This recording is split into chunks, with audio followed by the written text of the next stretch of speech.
انسان کھلے عام اللہ کی توہین کر رہا ہے، اللہ کے در کو چھوڑ کر کے کسی اور کے در پہ اولادیں مانگ رہا ہے، اپنی مرادیں مانگ رہا ہے، بیماری کی شفا مانگ رہا ہے، کیا یہ اللہ کی ناقدری نہیں ہے؟ کیا وہ اللہ کی توہین نہیں کر رہا ہے؟ آئے اپنے آپ کو مسلمان کہنے والوں اور دوسرے در پر جا کر کے اپنے آپ کو جھکانے والوں اور مرادیں مانگنے والوں، اللہ قرآن مجید کے اندر بیان کر رہا ہے وَإِذَا سَأَلَكَ عِبَادِي عَنِّي فَإِنِّي قَرِيبٌ۔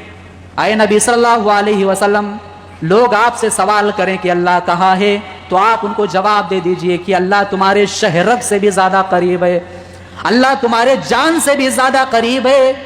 اجیب دعوت الداعی اذا دعانی فلیستجیبوا لی وليؤمنوا بی لعلہم یرشدون۔ اللہ بیان کر رہا ہے او بیمار میں مبتلا لوگوں، اے دنیا کے اندر مشکل میں گھرے ہوئے لوگوں، پریشانیوں میں گھرے ہوئے لوگوں، آؤ اللہ کے سامنے اپنے سر کو جھکاؤ، اللہ سے مانگو۔ تم اپنے سر کو اٹھاؤ گے نہیں، اس سے پہلے اللہ تمہاری مانگ کو پورا کر دے گا۔ اللہ کو پکار کر کے تو دیکھو۔ ہمارا عقیدہ کیا ہے؟ اللہ کو جاننے کا مطلب یہ ہے کہ مسجد کے اندر آؤ، نماز پڑھ لو، اللہ اللہ کر لو، مسجد کے اندر اللہ موجود ہے، سجدے کر لو، بس یہی ہے۔ اور چاہے بینک کے اندر سود کھاؤ، حلال اور حرام کی تمیز نہ کرو، چاہے دنیا کے اندر کسی بھی در پہ جا کر کے اپنے ماتھے کو ٹیکو، جھکاؤ سر کو، یہ آج ہمارا عقیدہ ہے۔ کتنے ایسے مسلمان بچوں کو ہم نے دیکھا ہے، افسوس ہوتا ہے، مسلمان بچہ ہے، اس کے گلے میں تعویذ لٹک رہا ہے، اس کے ہاتھ میں دھاگے لٹک رہے ہیں، اس کے پیر میں دھاگا ہے، کیا ہے یہ؟ پوچھو تو جواب ملتا ہے ارے بیماری تھی، دوا لائے نہیں ٹھیک ہوا، ہاسپٹل میں گئے، فلاں مولوی صاحب کے یہاں گئے تھے، مولوی صاحب نے یہ تعویذ دیا ہے۔ آج ایک مسلمان کا ایمان اتنا کمزور ہو چکا ہے کہ وہ لال دھاگے، پیلے دھاگے، کالے دھاگے، ایک معمولی سے دھاگے پر بھروسہ کرے۔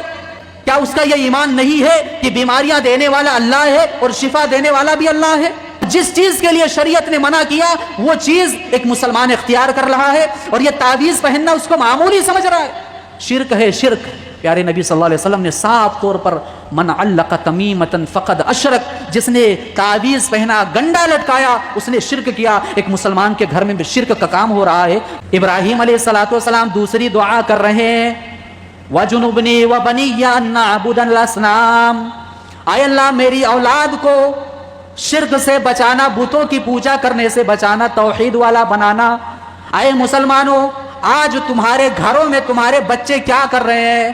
کہاں کس راستے پر جا رہے ہیں؟ کون سی چیز کھا رہے ہیں؟ کون سے در پہ اپنے سر کو جھکا رہے ہیں؟ کون سی قسم کھا رہے ہیں؟ اور کون سی چیزیں اپنے جسم پر لٹکا رہے ہیں؟ کبھی تم نے غور کیا؟